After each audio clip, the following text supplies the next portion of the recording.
don't have the company, if we don't have Exxon Mobil, for instance, how many people are feeding their families because of that company? The problem is we got too many huge companies. We got too many people like with the government involved in these things. It's like here a while back when in 2008, oh, the banks are too big to let them fail. Baloney.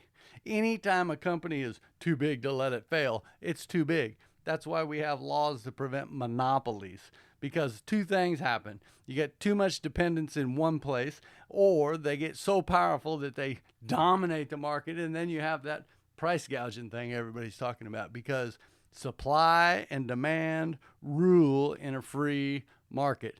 Because you know what? The American people, and I've been saying this for a long time, you have the power of the purse. You just got to learn how to use it. We have got to quit supporting these companies and these different entities that are doing things that are violating the country's well-being. Period. Whether it hurts or not. But we don't think that way anymore, because we still want this and we still want that. And I'm all about having an open trade and markets and a variety of stuff in this country. I don't believe that you ought to tell anybody they can't sell their goods and services in this country. But I do believe that if they have a market, that they'll make money, and if they don't, they won't be here. People talk about all of the lewd and heinous things that are going on in the world that people are making money at, and it's like, well, if they wasn't making money, they wouldn't be there. So if there's a demand, there's going to be a supply. This is why our forefathers talked so much about being a moral and educated people. Because if we do right and we live right, then right things are going to prosper and evil things are not. But if we're evil people, then guess what? Evil things are going to prosper. It's just the way it is. It's the law of the land. But anyway, enough of that. Who's watching North Korea? See, we got these things going on in the world, and we've all forgot about on North Korea, ain't we? Well, I said something to my wife here about 2 weeks ago about that guy right there is going to be the catalyst that these boys over there is going to use. China and Russia, they're not going to take the blame for starting a big major conflict. If there's a big major conflict, it's going to come from North Korea, and they're going to push his buttons, because that guy will be easy to get into the deal.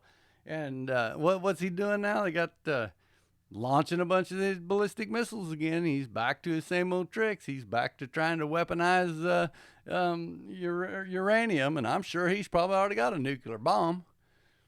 They say he doesn't, but I'll bet he does. He wouldn't be working so hard to get a missile that'll carry it if he didn't. If he ain't, he can make one in short order. Anyway, nobody seems to be paying attention to him anymore. But we better be paying attention to him, because he's going to be moving along. I'm afraid this thing's going to just keep getting bigger and bigger and bigger. The Bible says that there's going to be a day when a loaf of bread is a day's wages.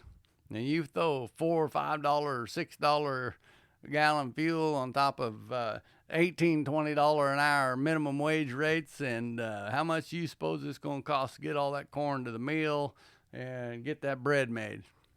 Cost is going to go up. And what's that going to happen? When cost goes up, free enterprise, number one rule, the consumer pays all bills. So when regulations come on, cost goes up, the man, that greedy capitalist that owns that business, he's going to make this much money, whatever that is. Because that's what he's decided it's worth to deal with all of that stuff he deals with to build that business. And when he can't make that much money anymore, you know what he's going to do? He's got to cut his cost if he's going to stay in business. And the number one cost of all businesses, I don't care what their commodity is, it's goods and services, you know what it is? Employment. Number one cost of business is people. So if he's got to cut costs, what's the first thing he's going to do? He's going to start looking to see where he can cut wages. So what's that going to do to your job? Boop, out the door it goes again. See there? If we don't self-regulate, we become regulated. And if that business, he still can't figure out a way to make that business work and make profit, you know what he's going to do? He's going to close the doors, and everybody working for him is going to be out of a job. It's just a reality of it. We got to learn how to walk in the place of unified respect. That's part of that virtue and morality that our forefathers was talking about. We got to quit being so center-minded and self-focused. This whole world is so selfish and self-centered anymore. You can see it in the way people drive. You see it in the way they conduct themselves when they're waiting in lines. It's the littlest things that show them the deepest character flaws in individuals if you're paying attention to them. We got these things running crazy.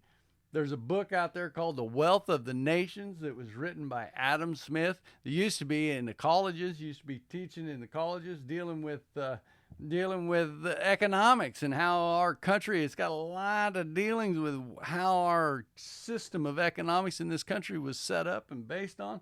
Thomas Jefferson thought it was one of the best books. It ought to be standard assigned reading, he said. The colleges don't even acknowledge it anymore.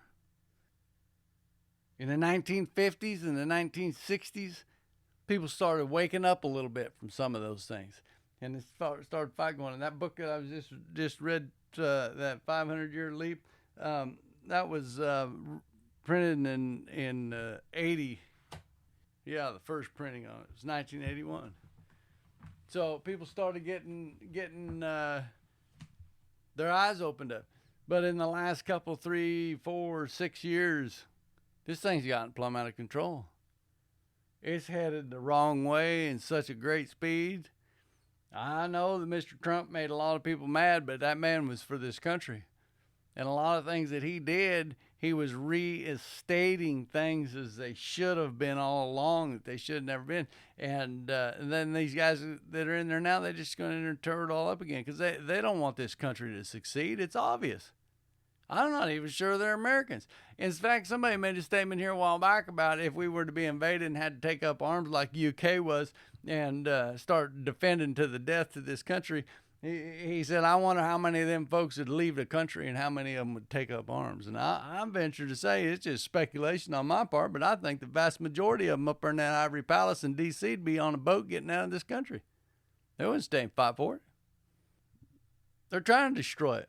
Everybody says, well, they're incompetent. No, I think they're doing exactly what they want to do. They know exactly where they're going. Everything they do is absolutely the opposite of what it would do to benefit this country. There is no reason in the world why we can't open up our own oil reserves and get our own people back to work doing oil and put the oil prices, just flood the market with oil and drive the price down. Supply and demand. Rules. There's no reason for this. And if we're only buying 3% of our oil from Russia, why is it raising the price so much? See, there's other factors at play here, like raising the minimum wage. They ain't going to mention none of that because they don't want you to be thinking like that. Well, we got to make more money. Well, don't you know that when you raise that money up, that the cost is going to go up, so it's all relevant. It's a percentage.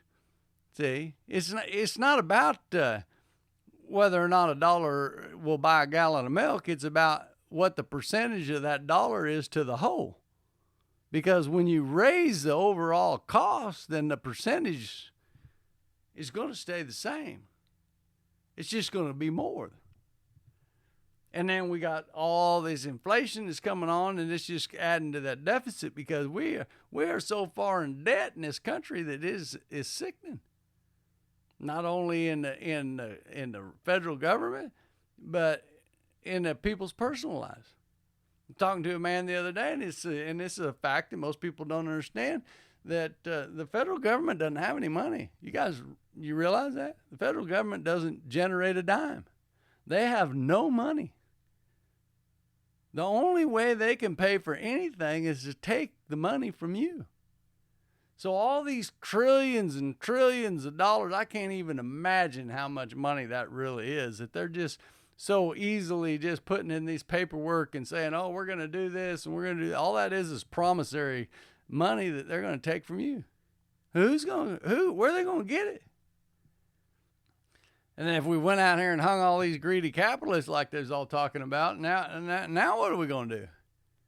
Now who's going to take care of it? Oh, the government. Yeah, the federal government's going to come in and take care of us. Well, if they don't have any money and they don't have any way of generating any money and we don't have any capitalists to be business operating anymore, so there's no working capital floating around in the bank systems everything moving along, because there's a lot of money floating around out here we call capital. It's working capital that's just kind of in the circulation. It's like a lot of small businessmen make the mistake of living on what we call the cash flow, because a lot of money flows through. That's capital. That's working capital. Cash flow, lots of money. It looks like it's really a big deal, but the reality of it is a small percentage of that actually belongs to the owner, because we got to keep the business running. We got to make payroll. We got to pay those taxes.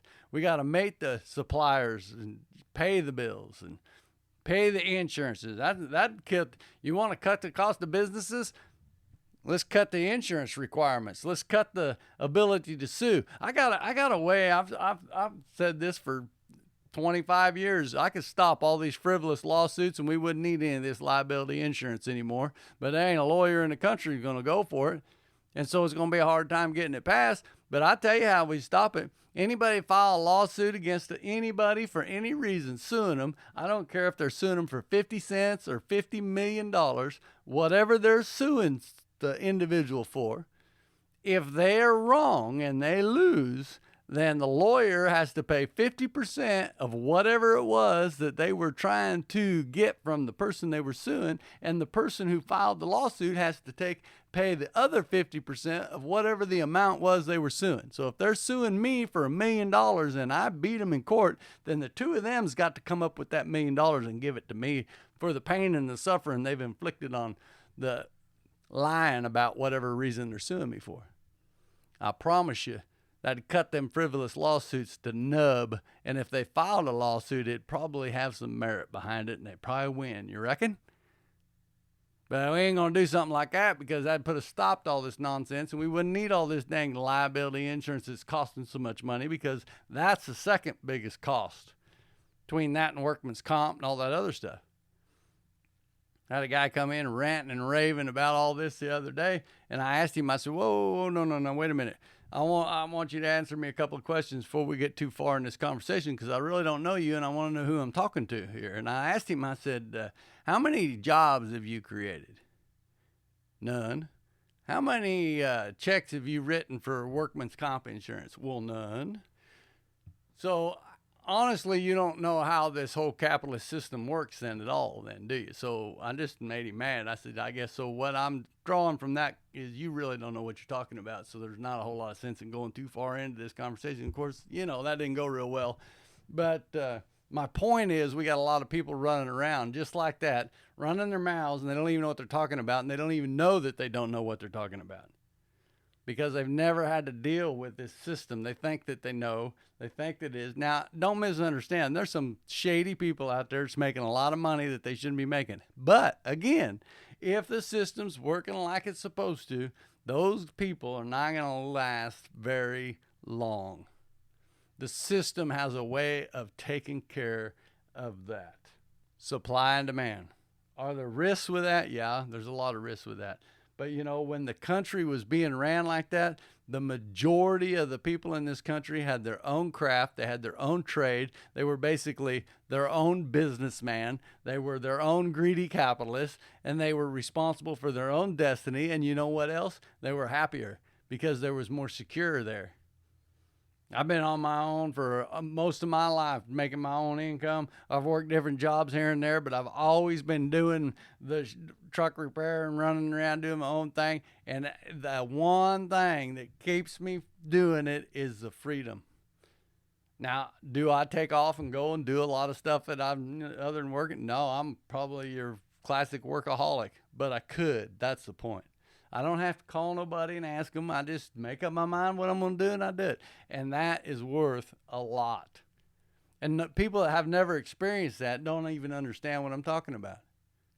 And they've probably made a lot more money than I have in their own personal income. But it's not always about just the money.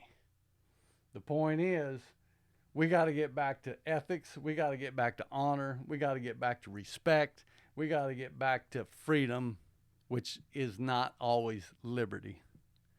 Sometimes we've got to self-regulate so that we don't become regulated. And that's what's happening, saints. This country is going to have to wake up and take